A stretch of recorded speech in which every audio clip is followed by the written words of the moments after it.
Asyhadu an la ilaha illallah wa asyhadu anna Muhammadan abduhu wa rasuluh. Allahumma salli wa sallim wa barik alaihi wa ala alihi wa ashabihi ajma'in.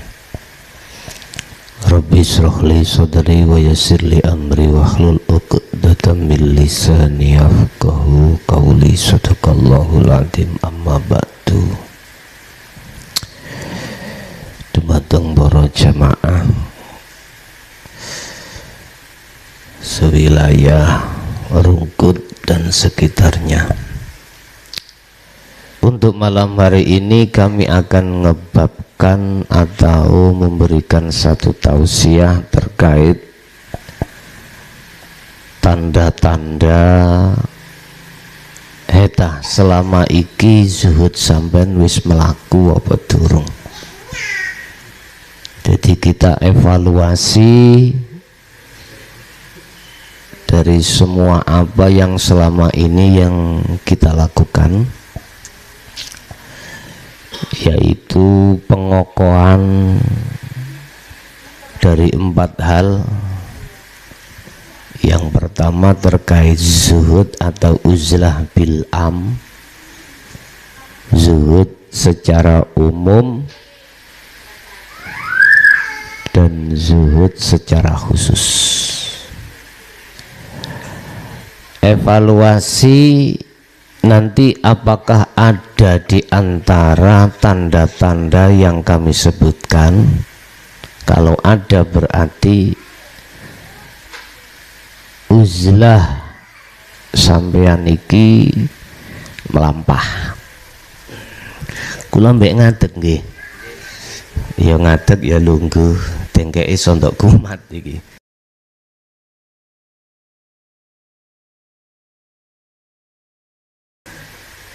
Min alamatin iku setengah saking tondo-tondo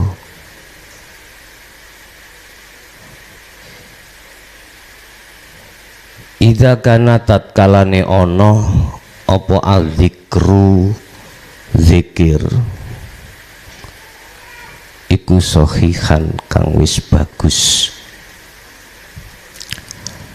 Ono tondo-tondo zikir iku wis melaku apa durung.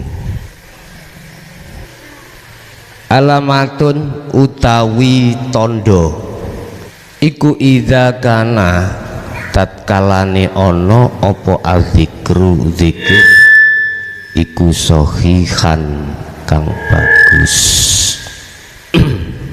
Nggih. Ada beberapa zikir tondo zikir iku sudah betul-betul berjalan apa belum? Ya, gak usah banter-banter, sing penting krungu, dirungokno ya penak.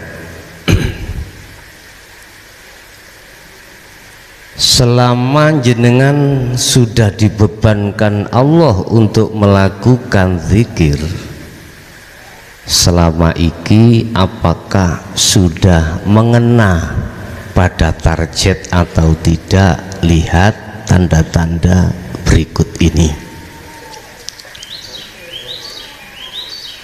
Pertama, la yadhillul qalbu minal alam au min ladzatid dunya. Ati iku ora gampang terpengaruh dengan urusan kebutuhan duniawiyah.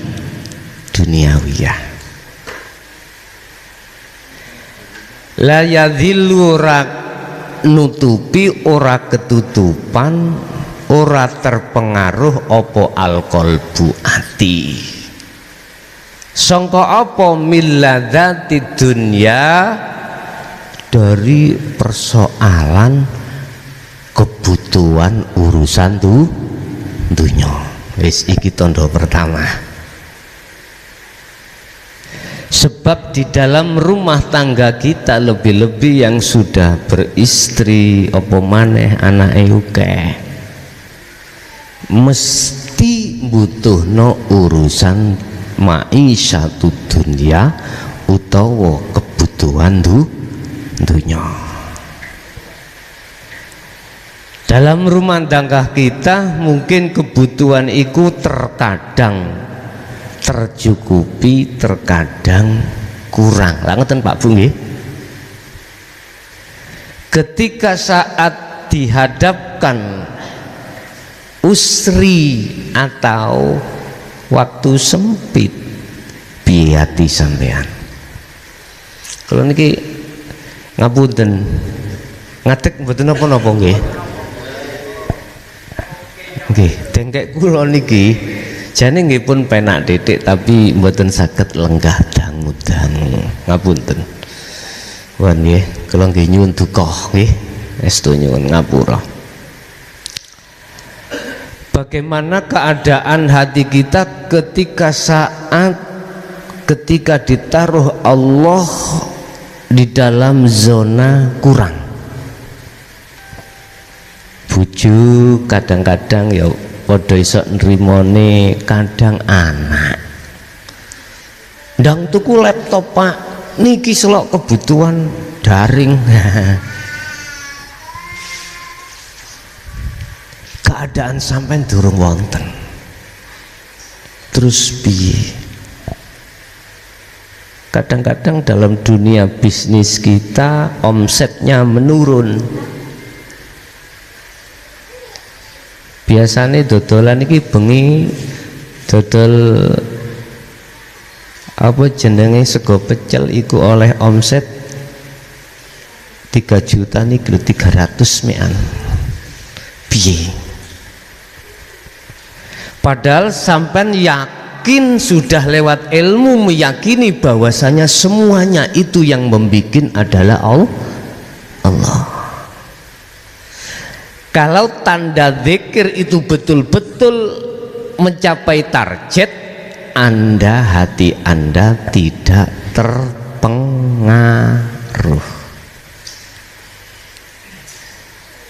Sebab hati nek terpengaruh nggih susah. Hati ini nggih gelisah. Seorang gelem nrimo biasa omset 3 juta kok yo 300 kelutik. Ya Allah.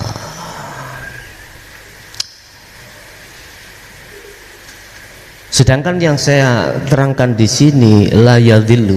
Jadi hatimu tidak akan terpengaruh dengan kebutuhan. Sebab kebutuhan iku ana loro, ma'isyatu dunya wal akhirah.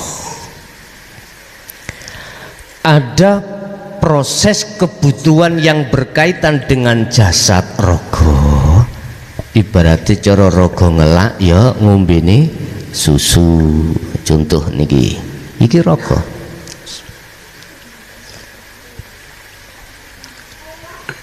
Terus ma'isatul akhirah, kebutuhan roh iki apa ya susu Pak? Mboten toh? Mboten. Apa kebutuhannya roh iki? Makanannya roh apa? Kalau makanannya jasad ya hal-hal yang bersifatkan duniawi ya ngeten iki. Apa makanannya jasad? Apa makanannya roh sing kula maksud? Itulah ma'ul hayah, air kehidupan. Dari sebuah proses ilmu, amal dan istiqomah menjadi disebut sebagai takwa yang tiap saat dia lakukan. Itulah ma'ul hayah atau takwa. Lah takwa ini manakala tidak mencapai target, aku yakin siapapun kita pasti akan dampaknya ningati, dampaknya di hati ketika saat menghadapi omset 300 ngeten. Durung ditambah anak tuntutane, bojo yang ngono gak ana sing digodhog. Padahal kita tahu semuanya itu Allah. Aku yakin. Terus mengapa kita ketika saat menghadapi kondisi usri, kondisi sempit, iku hati kita seakan-akan belum bisa menerima, ganjel, masih ganjel, ganjel niku, masih berontak. Tapi kita tidak bisa keluar dari kehendak Allah seperti itu. Itu karena zikir kita belum mencapai target, bahasa roh tadi makanannya belum maksimal. Makanya Allah mewanti-wanti, melingki terhadap Rasulullah di dalam surat Al-Insan 2526, Muhammad esuk tekan sore atimu gunakno berzikir. Terus di malam hari juga begitu. Jadi beliau Rasulullah tiada hari, tiada waktu hanya untuk berzikir. Inilah yang kami maksud pembahasan zuhud, baik secara am ataupun khos, zuhud secara umum maupun secara khusus. Zuhud ketika saat kita bekerja, zuhud ketika saat kita sendirian. Kan sudah saya kasih tahu, miftahul musyahadah iku sirul asror. Kunci hatimu bisa masuk ke kerajaan Allah yang disebut maqam musyahadah itu ada terletak pada zikir yang nomor 3 adalah sirul asror. Iki kunci nih. Sampai gawe jari siri ora bisa buka, mboten saged. Kuncine atimu makrifat Allah, kuncine atimu bertemu Allah, kuncine atimu bisa masuk kerajaan Allah iku sirul asror. Sirul asror. Bapak Ibu hadirin jamaah rahimakumullah, itu yang pertama ya. Jadi tanda kalau zikir kita sudah berjalan dengan baik, tatkala ketika kita menghadapi kondisi kebutuhan jasad atau kebutuhan duniawiyah, suatu saat ono ada yang kurang atau ada yang sempit, ati mboten gelisah. Mengapa hati tidak khauf?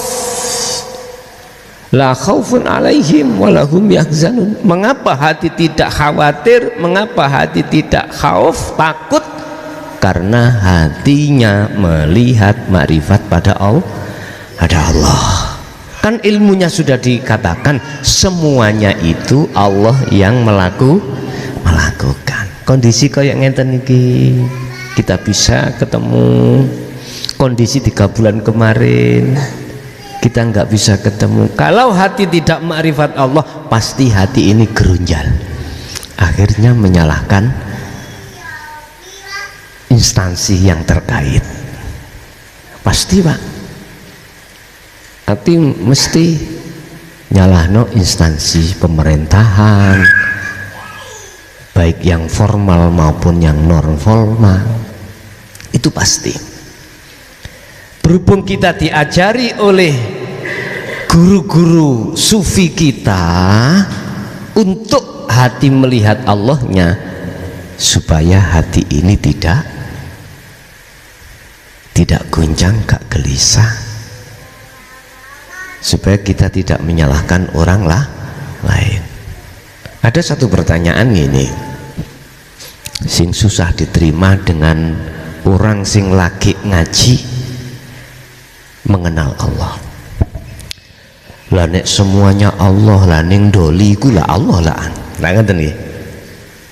Terus bagaimana ayat yang mengatakan bahwasanya nek apik sangka Allah, nek elek teko nafsune sendiri. Memang kalau kita kaji dari sisi proses, itu masih ada 2.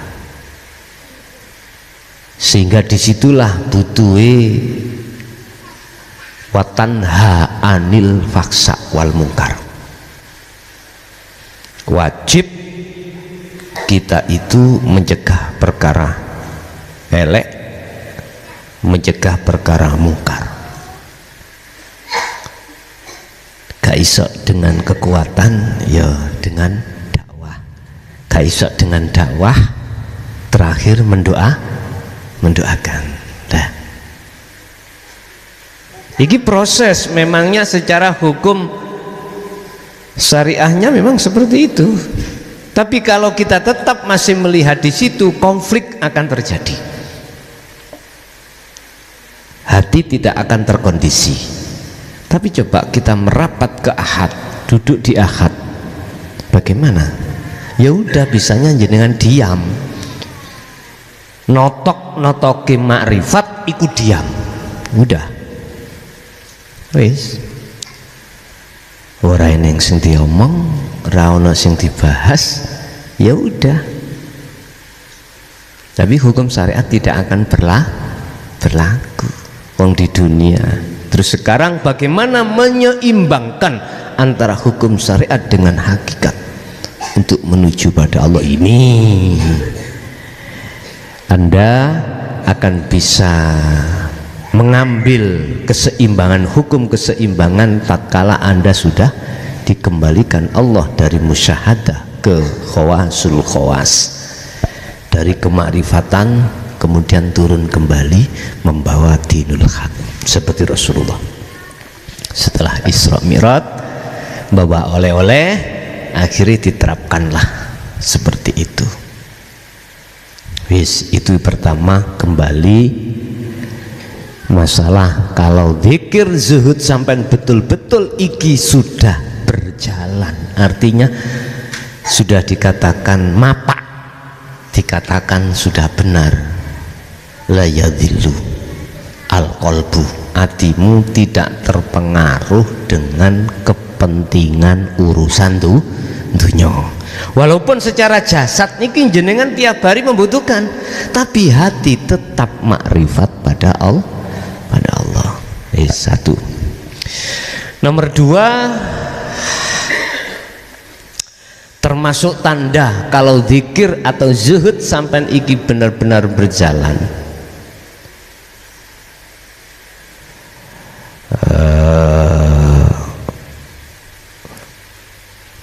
gak ketok motoku Pak, sih Pak.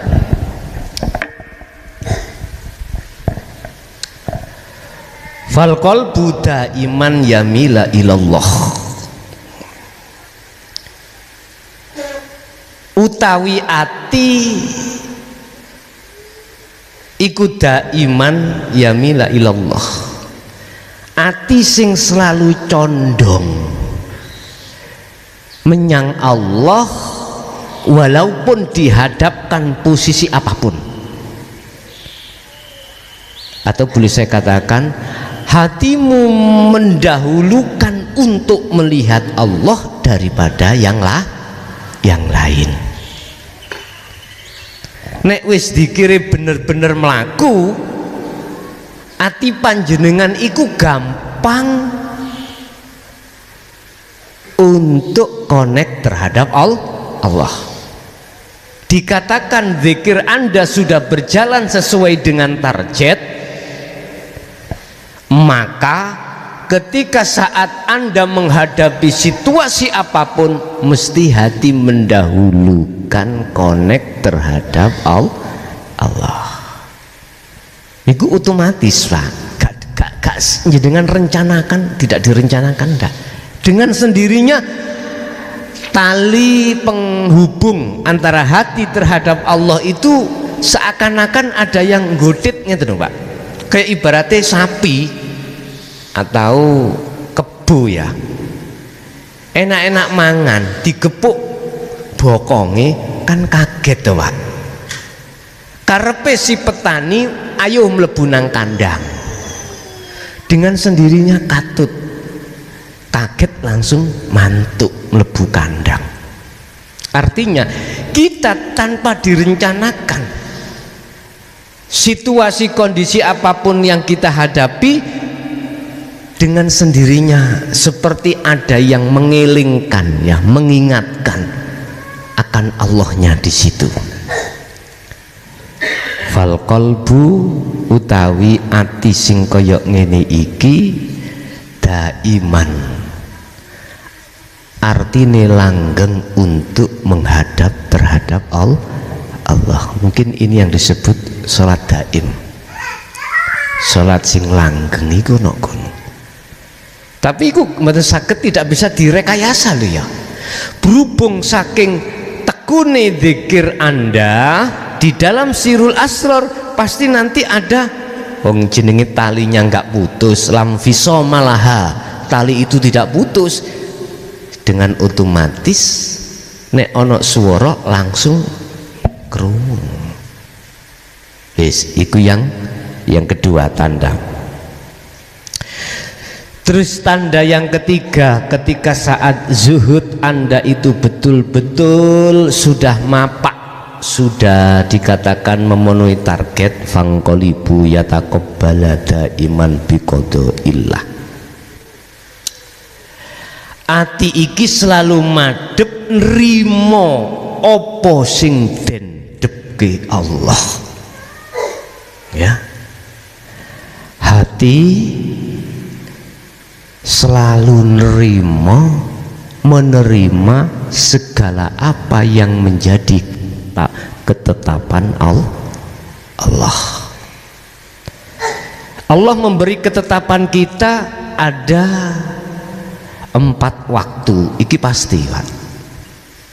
Suatu saat kita dikasih bala, suatu saat kita dikasih nikmat, suatu saat kita dikasih maksiat, suatu saat kita dihadapkan taat. Sekecil apapun maksiat itu kita dihadapkan waktu. Atau 4 ini kami ringkas menjadi 2, qobdi dan basti. Tidak enak, takdir yang ketetapan yang tidak enak,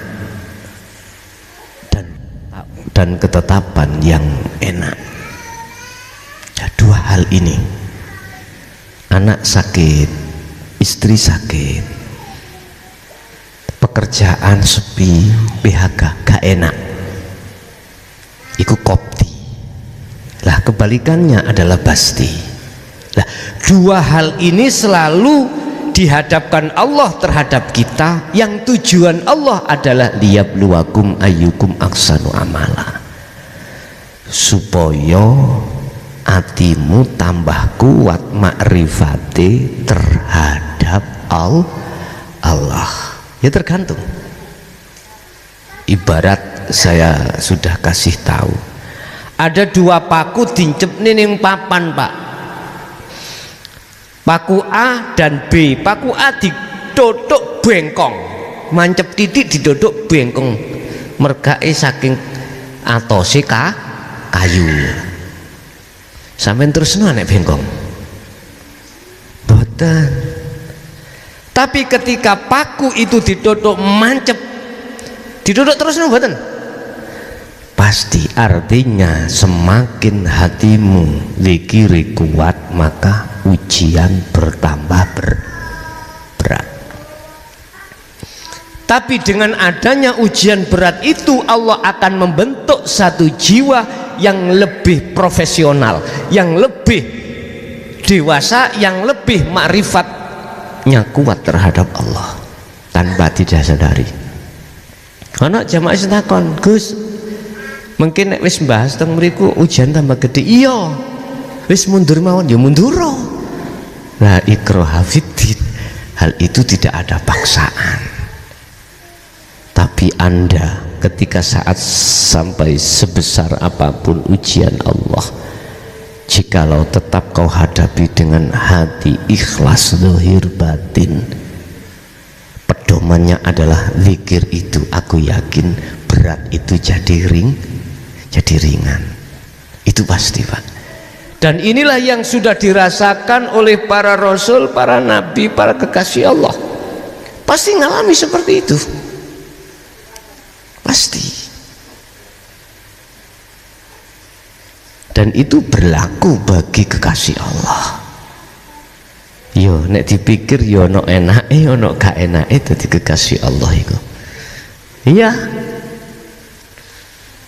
Gak enake yo nek disawang teko njaba, tapi enake nek disawang teko njero. Tapi satu ingat yang harus kita ingat, kullu nafsin dha'iqatul maut. Sudahkah kau pikir hari kematianmu? Wong sakmene kae iki umpama tak takoni umure saiki pira roh, tapi nek tak takoni kari turah pira ora enek sira.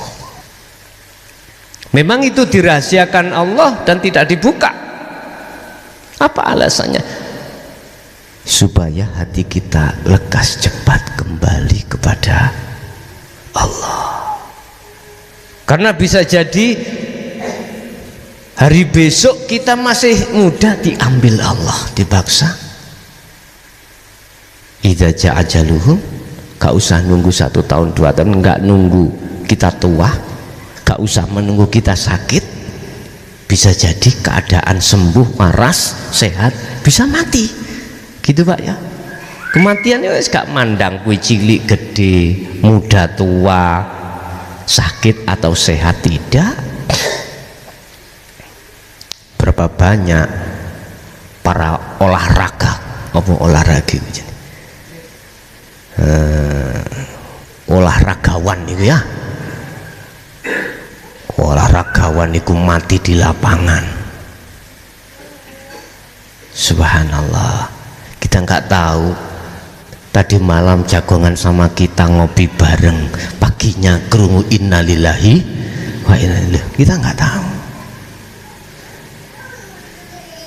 Berhubung kita tidak tahu tinggal berapa umur kita alias kita dipanggil Allah untuk kematian itu, maka sudahkah kau kan di dalam hatimu untuk lekas kembali pada Allah? Padahal untuk kembali kepada Allah, hati ini akan membutuhkan beberapa proses ilmu, pemahaman, proses laku, zuhud, kanti istiqomah baru bisa sampai pada Allah. Di sini loh Pak. Jadi kembali kepada materi, tanda kalau zikir atau zuhud kita yang sudah diembankan, diamanahkan Allah terhadap kita setelah baiat itu, zikir itu dikatakan sudah berjalan. Apakah ada tanda 3 kriteria tadi? Saya ulangi. Pertama, hatimu tidak gampang terpengaruh dengan kebutuhan dunia, sekalipun kau yang membutuhkan kebutuhan dunia. Hati tidak mudah terpengaruh dengan kebutuhan dunia, walaupun satu sisi kondisimu rumah tangga tiap saat dan waktu membutuhkan kebutuhan dunia. Kalau hatimu duduk di situ, subhanallah, boten gubuh. Cara ibarat buka peracangan gak ono sing tuku, durung ono sing tuku, iku sampean ati gak kisru, gak ngarani tonggo iko, oh dukun no nyumpet, haha. Biasanya ngoten iki ya, mari dodol tempe lawaris, tonggone durung dodol, basa tonggone dodol luwih enak, luwih murah, gak mlaku. Wis hasute matau. Pinter nafsu iku. Dik winginane ya ngono, ana tangga roh tapi gak ro kejadian. Ana wong dodol uyah, bocor uyah ro turunu, tanggane nggih aku semrep ngarep griya semene uyah. Sapa maneh sing nguncali lah ngoten nah. Wis dadi hasud, padahal ana wong dodol uyah, uyahe mbrosot. Wis pinter Pak, ya Allah. Hati enggak terpengaruh. Nomor 2, hati selalu condong mengutamakan, condong melihat Allah ketika persoalan apapun itu dah datang. Lah isone ati condong iku tanpa rencana langsung klik karena lam fisomalaha. Tali ati sampai nih gak putus nang Allah, cuman mek kendung dulu Pak, kendung dulu, kendung, ono tali kendung. Jadi digenek ngene akhirnya nyaut. Sing garakno digenek ngene gak nyaut kan taline putus. Wa may yakfur bitaghut wa yu'min billah faqad istamsaka bil urwatil wuthqa lam fisomalaha. Lewat zikir itulah yang akan bisa menjadikan kondisi hatimu meninggalkan kesenangan dunia, walaupun secara dohir iku sampai membutuhkan wa yu'min billah, dan dengan zikir itulah hatimu akan bisa sampai pada Allah. Inilah yang dimaksud tali hati terhadap Allah yang tidak terputus. Nek kendo ya nek kendo nggih ngene memang iku Allah, memang niku napa proses sampean sadurunge kenceng niku kendo. Jadi walaupun kendo sing penting boten putus. Suatu saat digenek ngeten nyantol dhewe ngeten ta. Sampeyan eling tahun 75 arek cilik nek kepingin dulinan telepon cempolong ambek cempolong diwenehi bola. Lah ngoten nggih. Ketika bola ngelendong mboten kepireng nggih ya. Mboten kepireng. Tapi ketika saat bola kenceng ngomong tenggene cempolong kene saged dirungokno ning cempolong kana. Tahun sakmono dhisik Pak awak dhewe dereng enek HP napa jen telegram apa nang ngene ane iku lho sing mboten niku lho sing ana kabele di omah sing intercom. Lah iku piye niku wis sak kecamatan Situk. Ya Allah, zaman nek ana sepeda motor liwat beluke diambu ya iku. Nggih ya. Ya Allah 75. Ya wis. Ya, ikulah ibarat. Sing penting tali iku mboten putus senajan kendo. Oleh kendo memang proses pembentukan zikir yang benar. Nanti lama-lama zikir itu akan kenceng sendiri, tali akan kenceng sendiri. Pun tadi cepat nyaut. Yang ketiga adalah yataqabbal daiman. Apa sing jenenge ati iki selalu madhep nrimo menyang apa sing dadi biqadhaillah, menjadi ketetapane Gusti Allah. Jare wong Jawa nrimo ing pandung niki akan membentuk ati mboten serakah, ati mboten hasud, ati mboten iri ambek sugi tangga. Bentuke selalu syukur. Lah syukur iku akan mengeluarkan energi positif. Ya iki sing garakno sampean awet enom gak gampang lara. Sing cepet matek niku lak niku. Ning ati susah gelisah. Energi yang dikeluarkan itu selalu negatif ae. Contohnya wak sate dipangan. Ya piye? Kate mangan ya sampean mikir gak dadi darah tinggi ya. Negatif. Ya dadi darah tinggi temenan. Coba nek sampean wis positif ae dadi tombo barokah dan lain sebagainya. Energi positif. Bapak Ibu hadirin rahimakumullah, mungkin di antara tiga hal itulah ya yang harus kita evaluasi dari hati kita, apakah sudah ada tanda-tanda di situ. Kalau belum, bagaimana sikap kita? Hanya satu, sampai harus bil adhkar ya, biriyadhati wal adhkari, sampai kudu tekun maneh zuhudi. tekun maneh riyadhoe, tekun maneh zikiri, dimempengi. Nek di antara tiga hal tadi tidak ada tanda-tanda di dalam hati kita, Bapak Ibu, apa langkah yang harus kita lakukan? Apakah kita beat maneh? Gak usah, cukup derek Rasulullah sesuai dengan surat Al-Insan 25, wadhkur isma rabbika bukrata wa asila. Isuk temeka sore sak mampumu, semampu hatimu untuk melaksanakan zikir pada Allah, walaupun kondisi jasad kau bersinggungan dengan istri, suami, anak, pekerjaan ataupun orang lain.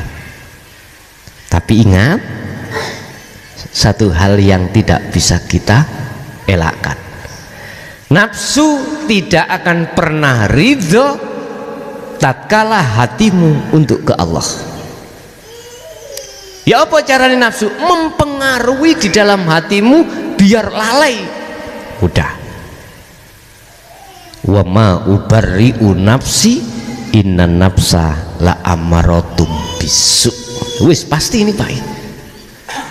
Tapi Anda jangan khawatir. Di situ ada ayat Allah mengatakan tatkala hidayah selalu tertancap di dalam hatimu, nafsu tidak akan pernah bisa memperosokkan siapakah yang selalu mendapatkan hidayah atau rahmat. Inna rahmatallah qaribun alal muhsinin. Andalah yang selalu mengutamakan hati, menghindari dari kotoran hati. Itulah yang kami sebut sebagai orang yang selalu membersihkan kotoran hati lewat zikir mau. Yes. Terus malamnya wa minal laili fasjud lahu fasabbihu, gunakno malam hari itu senantiasa berzikir, jangan tedung blekok ketorok tok turu ae. Engko luput turu kancane nyusul nyapa reming nyapa wis macem-macem, wis enggak ada masalah selama Anda memegang tali Allah, nggak ada masalah.